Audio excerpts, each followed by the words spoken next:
Bardın solusun sensin ayıdao, soluluğuna soktanışan sana ayıdao. Sanayından selasam seni ayıdao, sanmat gelin seninle ay ayıdao. Şardı kız ayıra ayıra ayıra, Jürçüge delici bizden ayıran. Şardı kız ayıra ayıra ayıra, Jürçüge delici bizden ayıran.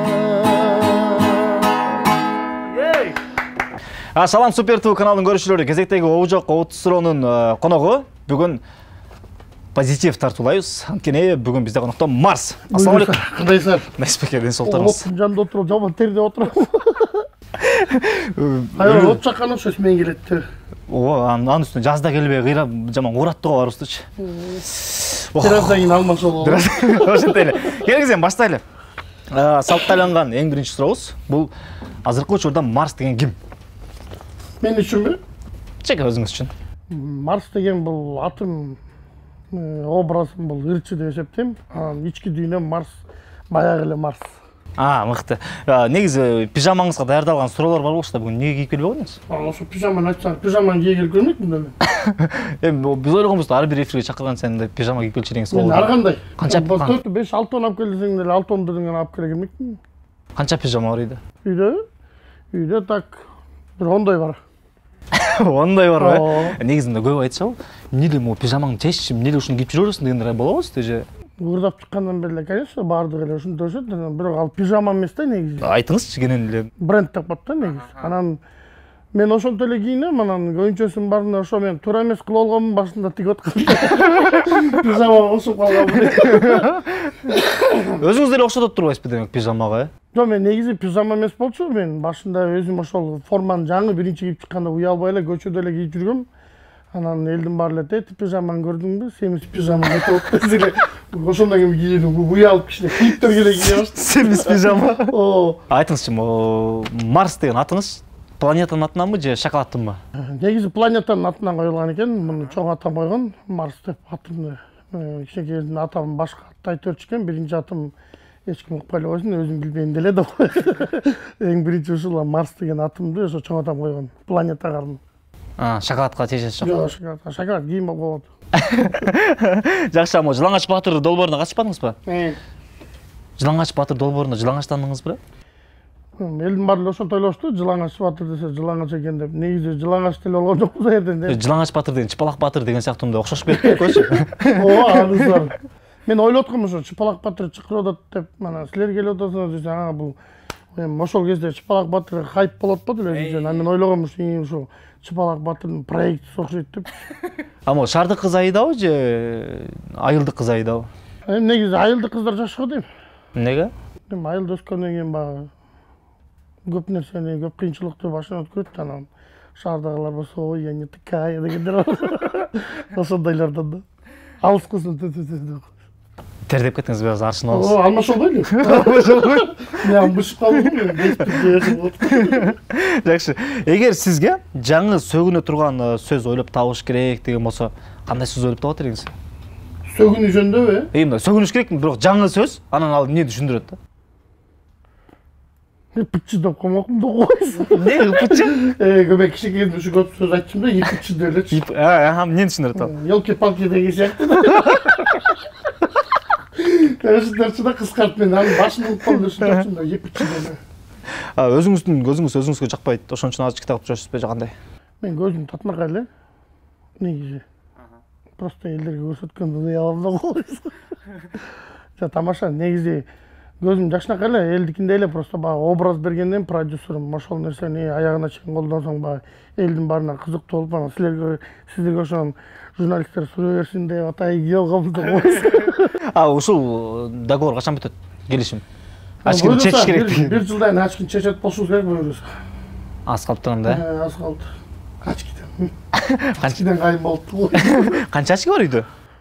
Негизи ачкым өзүм толук алып жүргөм, постоянно 20 ачкым алып жүрчүмүн. Ката. Андан кийин Ондой шляпам бар болчу, ана карантин убагында баарын саттым да койсу. Эмне? Негизи эми саткан жокмун баягы, кандай десем, сатканга барабар болуп калат го дейм, анткени кайсы жерден карантинде баягы көлгө барып салып коюп атып шляпа, тоголак очки кийип алсаң анан баягы фанаттарың чыгып алат. Байкем сатыңыз чалам. Сатпайм, болбойт десең деле болбой, аркаман колоп жүрүп, очкимди бир койго саттым, шляпамды бир койго саттым. Ошол жакта фанаттарым Чокталга бардым да, ошо көлгө. Ошол Чокталдык агаларыбызга, инилерибизге полный Ох, ата азан болуп. бай келди. Мен көлгө барып колоп эмес, да бир кой эме ошол жактан 2 кой, анан акчалай ала келдим да ошол жактан. Койдун акчасын алып келдиңизчи, койдун өзү Койдун өзүн алып келдим, 2 койду. Багажга салып, баштарын айнектен чыгарып. Ама көзгө сурма жасатуу, бетке пластикалык операция жасатуу азыр кыздардын эле эмес, эркектердин арасында да көбөйүп кетти. Сиз качан сатасыз? Недавно эле ошо Эрнстейн досум кирпич жасатып, мен кирпичти окумасам, көзүн жасатканда эле айткам, сен көп бузабайсың депчи. Негизи чындыгында. Мен ал жактан Кудай сактасын, чын пластика, андай баягы Кудайдын берген, кандай десем, келбетим менен эле эч кимден уялбайм, тартынбайм, ушу бойдон жүрөм. Мурда деген кыз куумай деген бар эле го. Кыз куумайда жетпей калса элдер ошончо ошол жетпей калган жигит элдин астында уят болуп, шылдың болуп, мисалы намысынан ар нерсе кылчу экен да. Сиз эмне кылат элеңиз? Кетип калмакмын Россияга да. Чыгып чоптур Россияга кетип калмакмын. Эмне элдин баары аз деле Россияга кетип аткан. Жакшы жооп болду. Жакшы жооп болду ушул. Ама жаш өткөн сайынчы кыздар жакпай калат деп айтып жатат го. Тем более сиз бойдоксуз. Жакпай атабы эмне болот? Билбейм, ал баягы эме үйлөнгөн боюнча болуш керек, үйлөнгөнгө тандап калат го. Ошол система болушу мүмкүн да. Баягы өзүң оюңдагы кыз издеп, мондай кыз болсо экен деп ойлонуп калат экенсиң да. Качан үйлөнүп атасыз? Эми Кудайым буйруса, баягы Кудайдын бир тилеги болот экен. Өзүң бир оюңду же ойлогон ой максатыңды бир жерге топтоп чогултуп койсоң, ошол күнү болот деп, анан буйруса ошо орозодон кийин деген ой бар да негизи. Аз калыптыр буйрусам да. Албетте силерди обязательно чакырам. Той жейбиз, кой жейбиз. Жанагы койду. Көлдөн алып келген кой жейбиз. Айтыңызчы, салмагыңыз канча азыркы тапта? Так, мен бир 10-15 күн мурун түшкөм. 105 килограммда болчумун, азыр ачкамын. 100 килограмм болупмун. Ушул салмагыңыз менен канча жыл отуруп тура аласыз?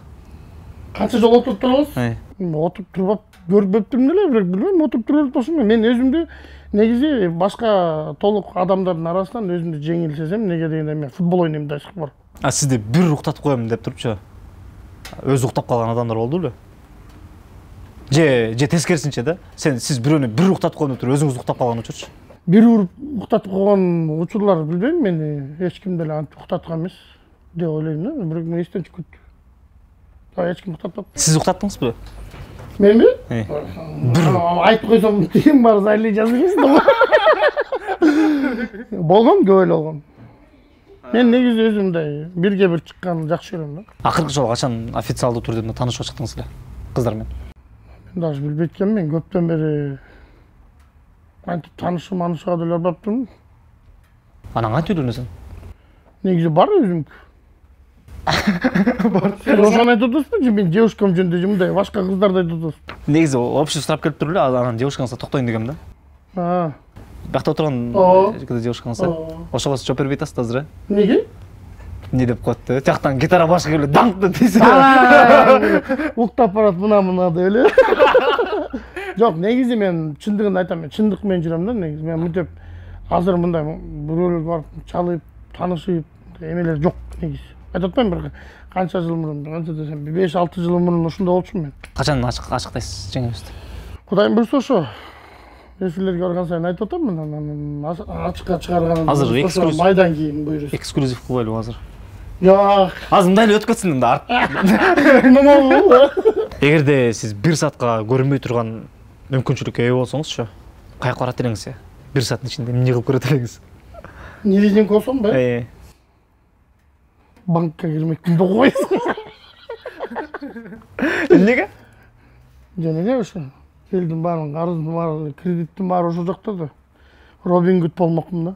Маникюр же педикюр жасатып көрдүңүзбү? аны маникюр ол лаклап мактай берет. Жомо бир нерсе Тырмактарды ооба жазат. Ал албетте бизге керек да негизи. Мисалы үчүн микрофон кармап бир жерде тойдо үрдүп атсаң, мыяңда эт бет тырмактарың лишний болуп өсүп турса, уят го дейм, негизи кылдырам. Балдардын арасында барго. Ох, ата мощный кыз экен депчи. Мына отургандачы. Ошол кандай кыз болот? Мощный кызден бул кандай кыз болуш керек? Мощный деген идеал окшойт да фигурасы. Да, билбейм да.